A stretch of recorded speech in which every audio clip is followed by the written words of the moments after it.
Coming up on today's show, order books open for the Volkswagen ID.3 electric car in Europe, and 10,000 pre-order reservations are made in just one day. Nissan's battery supplier says it's developed a next-generation battery that will enter production next year with an energy density of 300 watt-hours per kilogram, and certain parts of the internet break when Tesla's autopilot gets a starring role in a porn video. These stories and more coming next. Welcome back to another roundup in the world of cleaner, greener, safer and smarter vehicles. I've got a few bits of housekeeping for you at the end of today's show if you're interested, but for now, let's get stuck into this week's stories. After years of concept cars and promises, Volkswagen finally opened the order books this week for the ID.3, its first long-range electric car, with the launch edition of the same, the ID.3 First, amassing 10,000 pre-order deposits in just one day. Destined to be a Europe-only model, it will come with a starting price of less than €30,000, be offered with a choice of 45, 58 or 77 kilowatt-hour battery packs. Range will be between 330 kilometres and 550 kilometres, depending on the battery. Deliveries will begin next summer. When BMW's long-range all-electric iNext XUV hits the market in 2021, it will be sold as standard with the Level 3 autonomous driving system. That's one which requires the driver to remain alert and ready to take over if required. But while customers will only get Level 3, BMW confirmed this week that it plans to launch a test fleet of 500 iNexts around the world with full Level 5 capability around the same time. These vehicles will not only help BMW test Level 4 and Level 5 operation ahead of a production launch, but help legislators define new rules for autonomous vehicles. Meanwhile, Tesla CEO Elon Musk took to Twitter this week to shift forward Tesla's expected timeline for full self-driving. Noting that he believed Tesla could have gamed an autopilot trip from Los Angeles to New York last year, Musk said that when Tesla finally demonstrates such a feat later it'll be in a form that means, quote, everyone with Tesla full self-driving will be able to do it too. At the Tesla Investor Day earlier this year, Musk had said that full autonomy would be feature complete by the end of this year, with customers likely to get it by the end of next. His recent comment suggests they could get it a lot sooner. The Hyundai Kona Electric may only be 1 year old and still pretty hard to get in many markets around the world due to production volume issues caused by limited battery supply from LG Chem, but for the 2020 model year, the Kona Electric will still be getting a few tweaks. In Europe, this includes a brand new 3-phase 11 kilowatt onboard charger that should dramatically cut charging times. Because 3-phase power is more common in homes in Europe, the new charger is a smart move that could slash charging times dramatically for customers. Last week on this show, I told you that Tesla had plans to secure more than $2.7 billion through a combined sale of both stock and debt. This week, although it was first reported last, we learned that Tesla would raise another $2 billion on top of this, thanks to Fiat Chrysler. That's because Tesla is working with FCA to pool their joint fleet emissions and fuel economy figures to help FCA avoid hefty fines in Europe for failing to meet these targets. It's a little like Tesla selling ZEV credits in California and will certainly help Tesla's balance sheet. Mercedes-Benz has officially begun production of its first EQ-branded vehicle this week, the 2020 EQC SUV. At the same time, Mercedes-Benz opened the order books for European customers. And I should note that that's actually for car orders, not just putting a deposit down to get a place in line. That's already happened, with Benz selling out of its 2020 model year allocation back in February.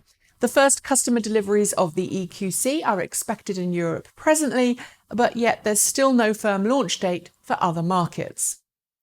Cruise, the Silicon Valley startup that's now part of General Motors, announced a big $1.5 billion cash injection this week from existing investors, including T. Rowe Price and SoftBank. The investment pushed the firm's valuation to $19 billion. And while Cruise is still in its development phase, this extra cash injection should help it keep on track to launch a fleet of fully autonomous Chevrolet Bolt EVs by the end of this year. With so many companies scrambling to be the first to market, it's going to be quite the race. Back in March at the Geneva Motor Show, Mercedes-Benz unveiled the concept EQV all-electric premium MPV. And since that point, Benz says it's been busy taking part in some pretty extensive testing. This week, it announced the EQV has just completed its first public drive to Barcelona. While it's still a concept car at this stage, Benz also confirmed that it will unveil a series production model based on the EQV concept at the Frankfurt Motor Show in September. We don't know when production will begin, but we'll let you know when we do. Envision AESC, the company born out of Nissan's own battery business that's now owned by Chinese company Envision, but which still supplies batteries to Nissan, has launched a brand new 5th generation 811 electric car battery cell with an energy density of 300 watt-hours per kilogram. It will enter production next year. 8 parts nickel, 1 part cobalt and 1 part manganese, 811 is considered by many manufacturers to be the next big step in battery cell evolution. It's no wonder why many companies, including LG Chem and SK Innovation, are rushing to bring 811 cells to market. And now it's time for short shorts, those stories we want to cover but don't always have a lot of time to. One Audi customer in Norway is so fed up with waiting for his launch edition e-tron that he decided to cancel his order. But his dealership told him that he'd be in breach of contract if he did, leaving him a massive fine. It's the dealer, not Audi, playing this game, but it's still not cool. How much of the US federal tax rebate do EV owners actually get when they do their taxes? According to a recent informal poll by our friends at Green Car Reports, 69% of respondents got the full $7,500, while the rest got less. It's basically all down to your personal tax liability. New patent filings from Dyson show that the company's first car will be a long 3-row crossover with some very unique proportions when compared to other cars on the market. All electric, it's promised to hit the market in 2021. EV startup Workhorse may be buying the shuttered GM Lordstown production facility. At least, that's according to the US president, who tweeted as much this week. Like most of his tweets, however, there are some inaccuracies. Workhorse and GM are currently only in talks right now. As US tariffs on Chinese imports increase, Tesla has learned its petition to be exempt from those tariffs has been rejected. While Tesla has some of the highest North American content of any car on sale today, it uses a Chinese firm to assemble various computers used in its vehicles. There's something of an internal shake-up going on with Tesla's autopilot division. Insiders say Tesla has fired some staff, seen others leave, while others have been demoted. Musk is now rumoured to be leading the team himself, taking responsibility for day-to-day operations. Many automakers are now looking at electric vehicles as playing a prominent part in their future, but not so for Maserati. Its leaders have reiterated this week in interviews with Motor Trend that the brand, quote, needs combustion engines in order to exist. Tesla owners frustrated that their Tesla performance vehicles can't access the full power possible from launch mode and max battery power mode will be pleased to know that Tesla says it's inadvertently removed the option and will be pushing a fix very soon. Electrify America has revised its pricing structure for its network of rapid charging stations, with higher speed charging sessions charged at a higher rate. A new membership subscription as well as a new smartphone app will launch by the end of May. Washington State will reintroduce its EV purchase incentives on August 1st, with EV buyers eligible for a sales tax rebate of up to $2,500 off any new eligible electric car with a price tag of less than $45,000 and up to $1,600 off the price of used EVs. A South Dakota man has taken GM to court over what he says is inaccurate advertising over the range of his 2017 Bolt EV. He's upset because his car lost around 100 miles of usable range in the extreme cold of South Dakotan winters. Tesla's Twitter account has always been pretty straight-laced, but this week it started making jokes about fart mode, giving advice about the robot revolution, and eliciting pictures of fluffy animals in Model 3s. Has Elon taken over Tesla's Twitter? I think so.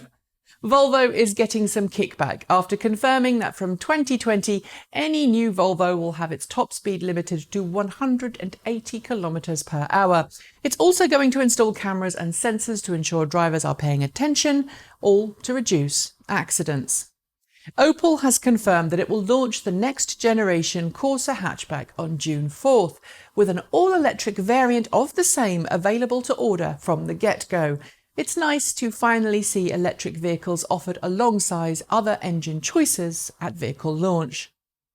As Chevrolet prepares to get rid of all of its 2019 model year cars on dealer lots, it's offering up to 18% discount on any remaining Chevrolet Volt range extended plug-ins still on dealer lots for sale. Deals end May 31st. And those are your shorts. There will be more next time.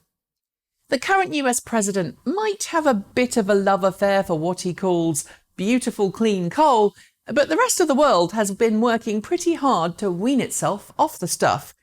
And this week, the UK passed a milestone on that journey, with the national grid going an entire week without burning a single piece of coal for electricity generation. The last time the UK was coal-free for a whole week? Well, that was 1882, before power grid energy distribution was really a thing. It's a well-known fact that governments around the world prop up the fossil fuel industry with massive subsidies and tax breaks, and now a new report published by the IMF shows annual global fossil fuel subsidies have just crossed the $5 trillion mark for the first time. While you're recovering from that figure, I'll tell you that the IMF report also notes that implementing fair pricing back in 2015, that means taking into account the actual costs of producing those fossil fuels, would have lowered carbon emissions by 28% by now, reducing fossil fueled deaths by 46%. Something has to change. And finally, ever since the early days of Tesla Autopilot, we've seen people ignore all official guidance on how to properly use the system, reading books, falling asleep at the wheel, and a whole manner of other things. Which apparently now includes making porn videos. Yep, apparently a popular porn site this week published a raunchy video in which a couple were doing the dirty while the car was driving itself along. Yes, it's a real video, apparently. No, I haven't seen it, nor do I want to, but please, people, keep it in your pants and your eyes on the road, and the bedroom stuff for the bedroom. And on that note, it's the end of this week's show. Don't forget to like, comment and share, and bash that notification bell. We've tweaked our Patreon memberships to give you access to our special Discord channels, as well as discounts in our swag shop. So if you're not signed up yet, please do consider it. We're also planning a special Patreon meetup at Fully Charged Live in the UK. So if you are in the UK, keep your eyes peeled for more news on that. Next week, I'm taking some time off for a convention. Reach out if you're going to be at the biggest little FurCon in Reno, Nevada, and then I'm moving house. But I'm going to do my best to bring you another roundup in 2 weeks' time. Until then, don't forget to be better, smarter, and kinder to one another. And as always, keep evolving.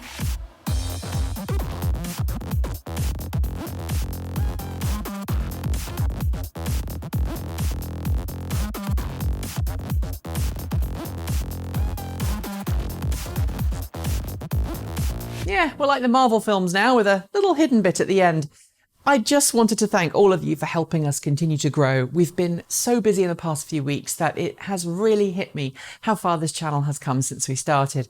I wanted to throw this all in episode 250, but I forgot, so it's here.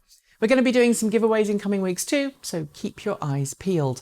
Oh, and in case you were all wondering, yes, I'm fine. This little thing here is a portable heart monitor that I have to wear for a while to make sure that everything's going well, because we have long QT in the family, and well, that means taking extra precautions from time to time. Sadly, it's not as cool as Iron Man's reactor, but oh well.